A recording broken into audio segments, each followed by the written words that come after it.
Pessoal, eu me chamo Fernanda Lopes, sou aluna estagiária do curso de Ciências Biológicas da Universidade Federal do Piauí, Centro de Educação Aberta e à Distância do Polo de Inhuma. Hoje a nossa videoaula será do conteúdo do 7º ano, sobre os biomas da Amazônia e também da Caatinga. Mas para a gente começar a falar sobre esses biomas, é necessário a gente saber o que significa esse bioma. O que significa o que é bioma? Bioma é a junção de duas palavras gregas de origem grega, que bio significa vida e homo, que significa grupo, ou seja, é um grupo de vida onde a gente vai ter o quê? A gente vai ter bastante vegetação, bastante animais, bastante bactérias, bastante fungos, e micro-organismos em geral, que vão compor um determinado ambiente. Ou seja, o bioma é um conjunto de ecossistemas com diversas características semelhantes, principalmente a vegetação e a climática. Bem, a Amazônia é o maior bioma do Brasil. Ele ocupa cerca de 49% do território brasileiro, passando pelos estados do Acre, do Amapá, Amazonas, Pará, Roraima, Rondônia, Mato Grosso, Maranhão e Tocantins, sendo também a maior floresta tropical remanescente do mundo. O que quer dizer remanescente? Remanescente é tudo aquilo que a gente tem de sobra, que a gente tem em abundância, apresentando o maior índice de biodiversidade do mundo.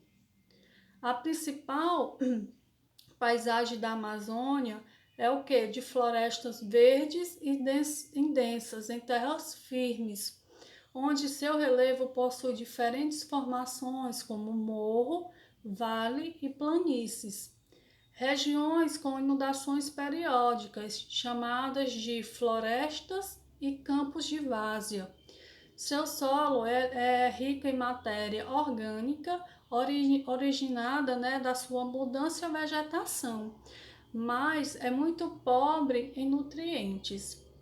O outro fator característico desse bioma é a grande disponibilidade de água, ou seja, há várias quantidades de lagos, lagoas, rios, riachos e córregos, que torna a Amazônia como um bioma, com o maior bioma da bacia hidrográfica do mundo, apresentando cerca de 20% de água doce do planeta. Bem, e por conta da alta taxa de evapotranspiração, que corresponde a quê? Corresponde à evaporação da água do solo e da transpiração das plantas, que contribui para uma alta taxa de pluviosidade desse bioma. A pluviosidade é o que? É o volume de chuvas em determinada região em certo período de tempo. Assim, quanto maior a quantidade de água na atmosfera, maior a formação de nuvens e maior a quantidade de pluviosidade naquele local. Nesse bioma, chove com maior frequência e intensidade ao entardecer durante todo o ano. Entretanto, nas estações de verão e primavera, a pluviosidade é ainda mais elevada, ou seja, chove-se muito mais nesses períodos. A maior parte do bioma da Amazônia ela está localizada entre os trópicos e por isso recebe uma incidência solar durante todo o ano, garantindo um ambiente úmido e quente, propício à manutenção daquela biodiversidade. Sua flora A flora deste bioma é composta principalmente de árvores de grande porte, com folhas largas, mas também de arbustos, herbáceas, epífitas e plantas aquáticas. Dentre elas, dessas milhares de espécies, a gente cita o mogno, que é para a construção de móveis, né? Bromélia, a castanha do Pará, o castanha do Brasil, o cupuaçu, a seringueira, que a seringueira, né, é uma árvore que é bastante explorada é, para a utilização do látex. Temos também a Vitória régia, né, que é uma planta que vive submersa é, aos rios. Bem, e a fauna da Amazônia é bastante diversificada. Estima-se que supera 22 mil espécies de animais, com destaque para os insetos, peixes, anfíbios, répteis, mamíferos e aves, onde a gente encontra uma grande diversidade, né, uma grande variedade de peixes, tais como o jaú, o surubim, a cachorra, a piranha, o paraquê. O paraquê é conhecido popularmente como peixe elétrico. Por quê? Porque ele libera uma carga elétrica de grande intensidade, sendo que essa carga ela pode paralisar e pode até matar animais de grande porte. Temos aí, né, a capivara, que é um mamífero que se alimenta de plantas e que também é um excelente nadador que pode até ficar 5 minutos embaixo d'água. Temos também essa ave chamada cigana, que é encontrada próxima a rios e lagos, é conhecida também como catingueira, porque por conta do seu odor desagradável. Sendo assim, né, esse bioma da Amazônia, ele é riquíssimo e a gente tem que preservar, não só nós brasileiros, mas todo, né, o mundo. Ele é importante para todo o mundo. Bem, já o bioma da Caatinga, né, que é exclusivo do Brasil, ele está presente nos estados do Ceará, da Paraíba, Pernambuco, do Piauí, aqui do nosso estado, Rio Grande do Norte, Alagoas, Sergipe, Bahia, trecho de Minas Gerais e também Maranhão, ocupando 10% do território brasileiro. Seu relevo é formado principalmente de vales e campos, formados por terrenos planos, levemente ondulados, apresentando solo raso, geralmente calcário e arenoso, que dificulta a retenção de água nesse bioma. O termo da caatinga, né, desse nome, ele vem de origem indígena, que significa o quê?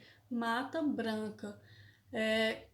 Isso porque, por conta do reflexo de sua paisagem, que é totalmente esbranquiçada por conta dos longos períodos de seca, né, e das altas temperaturas.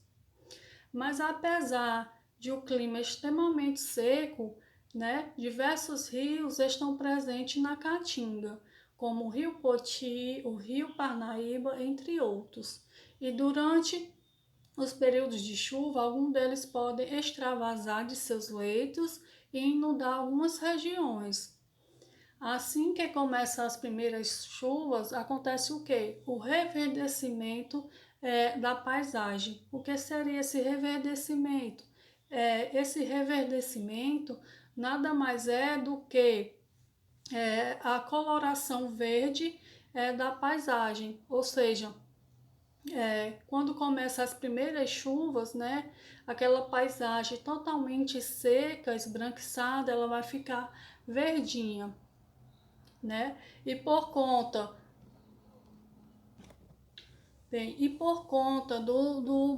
dos poucos períodos de chuva, que normalmente acontece no outono e inverno, essa quantidade de chuva ela é muito inferior a outros biomas brasileiros. Isso acontece em razão do que? Da sua localização geográfica, que determina a alta incidência de luz solar e das características do solo, apresentando altas temperaturas durante todo o ano, variando o que? De 21 graus nas épocas mais frias, de 30 ou mais nas mais quentes, sendo que nas regiões próximas a matas e rios a temperatura ela pode ser um pouco mais baixa. Apesar do clima semiárido, né, extremamente seco, esse bioma apresenta alta diversidade de seres vivos, com elevado número de espécies endêmicas, ou seja, que ocorre somente naquela determinada região.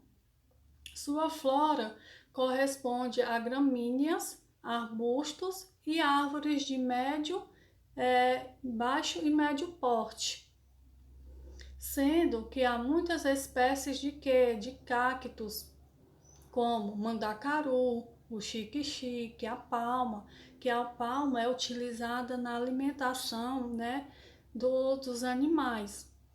Quando está muita seca, né, passou muito tempo sem chover e não tem pastagem, os produtores, os criadores de animais, eles costumam dar a palma como alimento para esses animais, porque ela é rica em nutrientes e também possui muita água.